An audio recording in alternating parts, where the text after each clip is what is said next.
Young children everywhere are making life-altering decisions about their gender orientation. But does a child always know what's best for them? Before we dive deeper into this, we'll look at a parent who insists their baby uses they-them pronouns, despite being only 15 months old.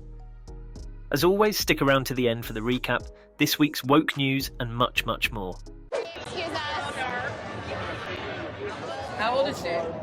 They are 15 months old. We actually use they-them pronouns for a grade until they tell us who they are. That's why you were like, who, what? Oh, wow. Okay, so... They. They. Uh-huh. Awesome. Well, enjoy the Pride Parade. Did you say thank you? Thank you. Now, it's hard to fathom why a child who can't even form sentences should care about their pronouns. But one thing we do know about parents like this is that they'll definitely pressure their child to contemplate every little thing about themselves, and most likely grow up unsure of who they are. And external influences like this come from everywhere. Next up is a drag queen who explains why drag shows are educational and should continue to be allowed in classrooms. We will not let fear win. A world without trans people has never existed. A world without drag has never existed, and it never will. Queer people have always been here amongst us. They are our coworkers, they are our brothers, our sisters, they are our mothers, our fathers, they are our families. Drag is art, drag is culture, drag is educational, drag is creative, drag is comedy, but drag is not a crime. My name is Scarlett Bobo, and thank you so much for your time. Good idea. Now, unsurprisingly, this took place in Canada, which just goes to show how far the country's standards and priorities have fallen when it comes to their education system. Why anyone would want to dress up in drag and teach children of all people is beyond me. Meanwhile, our next two clips reveal more about life in school for such young children. Here's a non-binary boy's thoughts on his conservative principal and a rather unusually dressed high school teacher in Texas. My principal says that we're not normal. That me and my friends are human beings because we wear different clothes and we have different pronouns. Everyone is normal. There's nothing that isn't normal about us.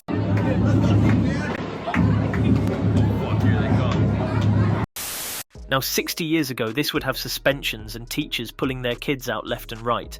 It's crazy how desensitized those kids look, and really makes you wonder how much indoctrination goes on in their formative years. As for the first clip, let me know what you guys think. Is the principal in the right here? Personally, I'm more concerned with why a young boy like him knows he's non-binary from such an early age. It certainly doesn't look like the stress-free upbringing that other children get to have. Which brings us back to the main question of whether a child really knows best. Here's one woman who calls parents' rights an infectious idea. Take a watch. And all of this is happening with this infectious idea that's taking over, of this idea of parents' rights, that parents have a right to know. They have a right to know if their child is going by a different name or using different pronouns in school.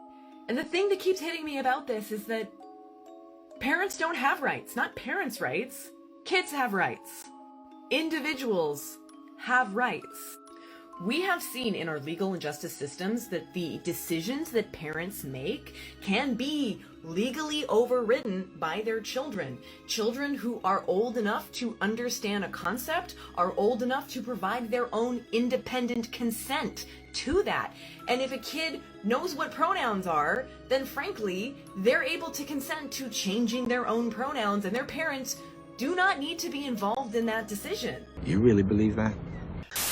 Now, I'd remind this woman it wasn't too long ago that these young children were swallowing Tide Pods. The simple fact is that young children should not be able to consent to anything on a mature level. And people like this are the type to subject children to all sorts of mature topics, then turn around and blame the parent when they step in to deal with the mental health consequences.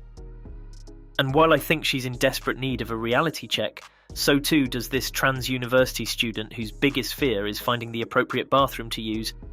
I'm a transgender student at Mizzou. I use he, him pronouns, and I've been receiving gender affirming care for about 8 months. I have used a public bathroom 5 times in the past 6 months. and it's never easy. If I'm in a building, I will find a bathroom the furthest possible away from others. When I go in, I'll shut myself in the stall as fast as I can. If someone else comes in, I wait for them to leave. I have left events early so that I would not have to use a restroom. I've been late to classes trying to find a gender-neutral bathroom, and I do all of this with no bathroom ban in place. I do it because I'm afraid. Currently, I look very androgynous, and every time I freeze up trying to decide which is the safest option. And oftentimes that decision is that waiting 10 minutes, 30 minutes, an hour is worth it over the risk of making the wrong decision.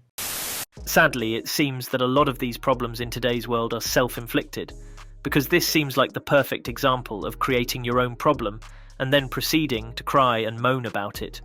And I'd be curious to see how this student's experience using public bathrooms would differ in almost any other country. But on the subject of letting young trans kids go through surgeries, it's often hard to find a logical, well-spoken explanation, as our next clip will show. Denying trans people life-saving care is a kind of rude thing to do. Life-saving care? Mm-hmm. Okay, so denying trans people their life-saving care is a rude thing to do. Do you think it saves kids' lives to stop their bodies from going through puberty? I think it does. How come? Because there's studies showing that, like, people who transition, who are pre-transitioning... How do I explain this? It's okay, take your time. No pressure. There are studies showing that children who are unable to transition, and keep in mind, most of the time they're not being given hormones at 13. They're given puberty blockers to stop them from going through what they feel is the wrong puberty. And their experience I don't want to have this conversation. No. You're onto something. You want him to take it, or? I mean, I'm going to be late to class. Now, it wouldn't be any surprise if she was late to some sort of gender studies class, and walking away seems to be a common move in these debates, as our final clip of the day, also concerning trans children undergoing surgery, will show. Oh, did you know who you were at 10? Hell no. When I was 10, I was obsessed with like and naked. What you would have thought I was going to be like the next Hugh Hefner. And now I'm gay as hell. So imagine if I had been given some sort of surgery then. Do you think the government should make those decisions for you? Well, the government makes decisions when it comes to protecting kids all the time. That's correct. Can you feed your child alcohol? You can't, legally. Can they get a tattoo? Can you tattoo your child? I don't know about tattoos. Okay. My kids never. Can you abuse your child, physically abuse them? I mean, you can do anything you want with your child, right? But this is a family decision. This is a life-altering decision. I went too aggressive. Wait. You always know a debate is won when the other party starts screaming, hurling abuse, or walking away, sometimes all three in unison. But the folks in this video made a great point. You don't see children being permitted to drink alcohol, get tattoos, vote, or doing anything mature until they turn 18. Logical people understand that you need a certain number of years of life experience to make big decisions, so it makes absolutely no sense that something as big as gender transformation surgery is permitted. And to recap today's videos, when it comes down to whether a child can make the right decisions for themselves, most would agree that living under ultra-woke parents who give you they-them pronouns at 15 months old, or being allowed to watch drag shows growing up and receive gender-affirming care, probably means your decision's already been made for you. And if not, there are people out there calling parents' rights an infectious idea and telling you that you don't have to listen to them. We need to do a much better job protecting the younger generation. But to leave you with a piece of news that will definitely get your blood boiling, Christian McGee, a 16-year-old student at Central Davidson High School in Lexington, North Carolina, was suspended for 3 days last week after he used the term illegal alien during a vocabulary assignment in his English class. According to a news source by JCO Report, his teacher assigned vocab words including the word alien, and Christian responded by asking, and I quote, "Is that like space aliens? Or illegal aliens without green cards?" Now, such a simple and harmless question, most people wouldn't think anything of it, but apparently some of Christian's classmates took offence to that, and ultimately Christian's words were deemed by administrative staff to be disrespectful to classmates of Hispanic descent.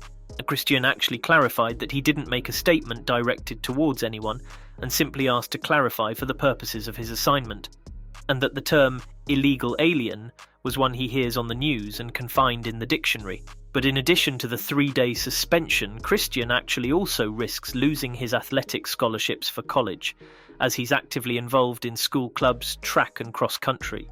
Now, if I'm not mistaken, illegal alien is a term used in federal law and frequently in political discussions, so I'm not sure what's worse, the fact that a 16-year-old got suspended for using such a harmless term in a non-controversial